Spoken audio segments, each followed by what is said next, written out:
folks, thank you for checking out my video. I hope you're doing well. Today I'm going to do a walkthrough on how to remove your old backyard lighting fixture and install a modern motion sensor LED floodlight. So this is my current backyard lighting fixture. It doesn't give me a lot of lighting, especially in the evening. Here's my backyard.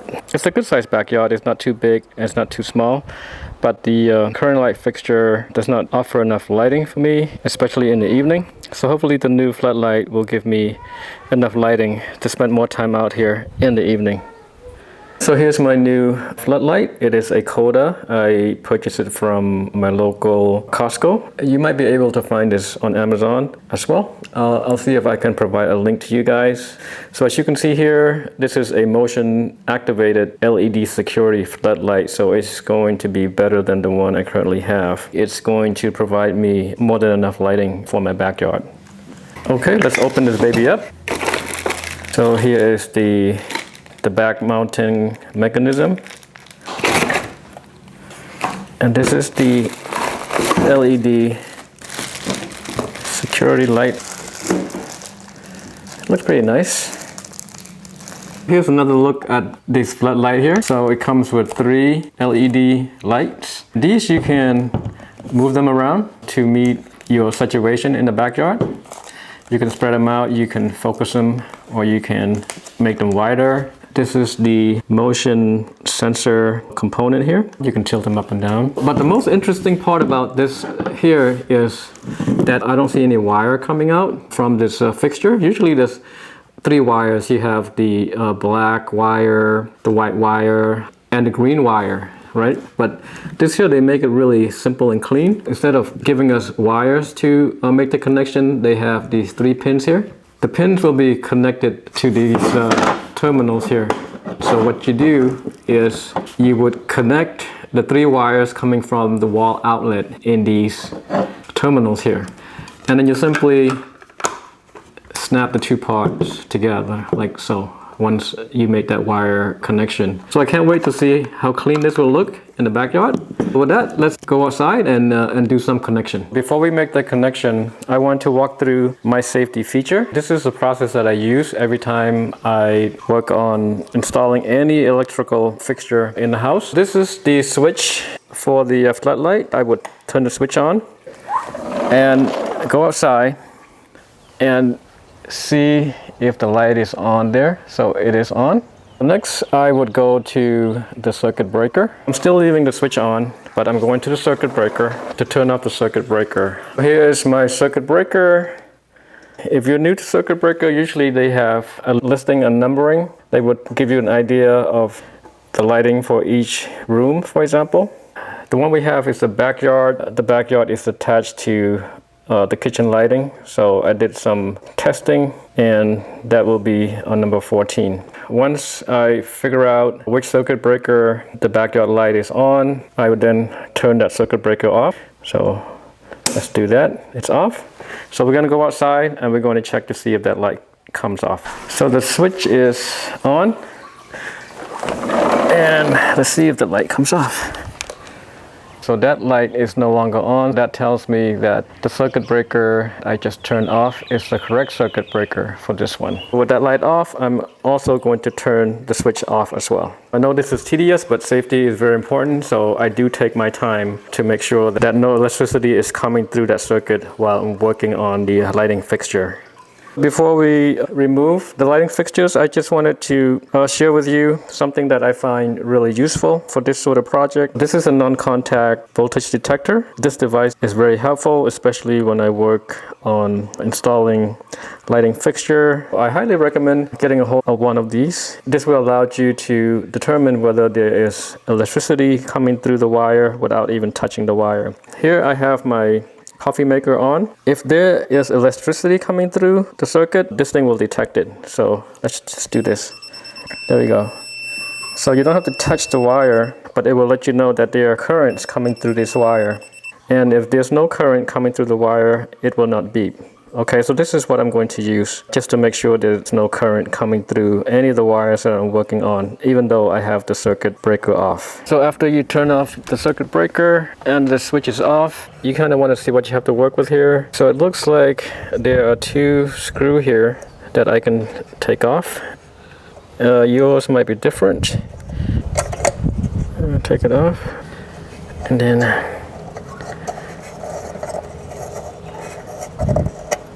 cool.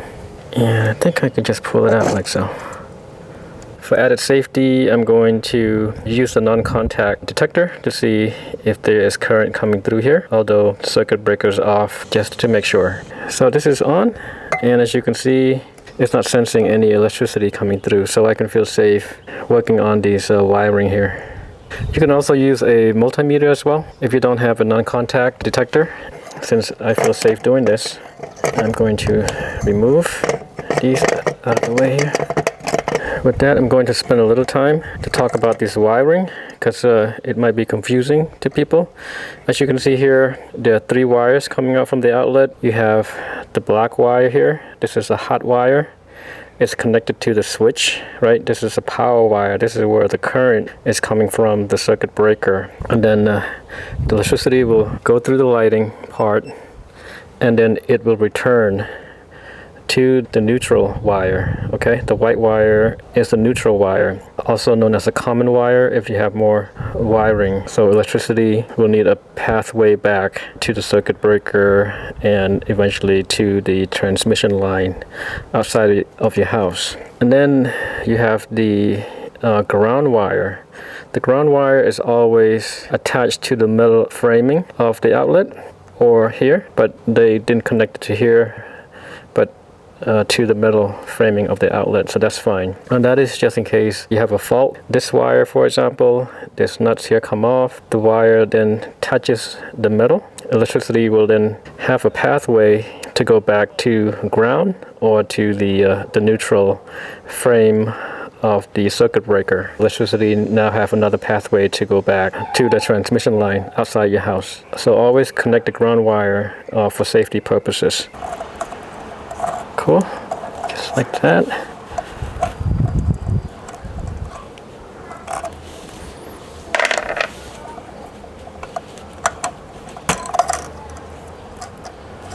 And the ground.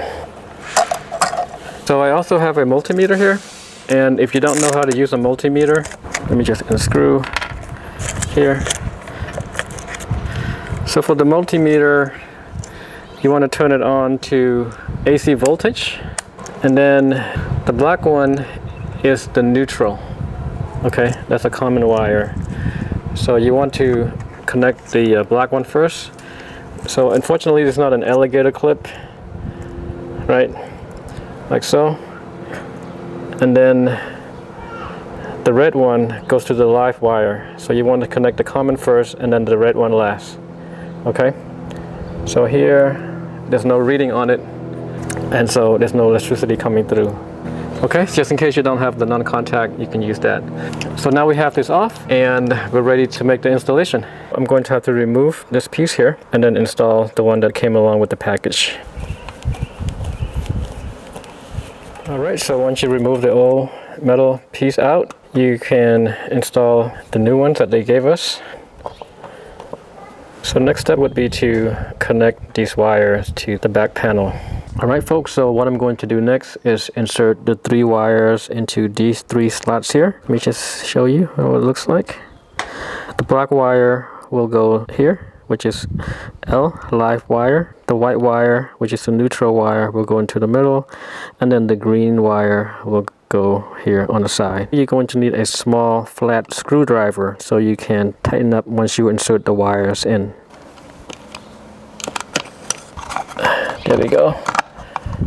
Okay, so this is what it looks like.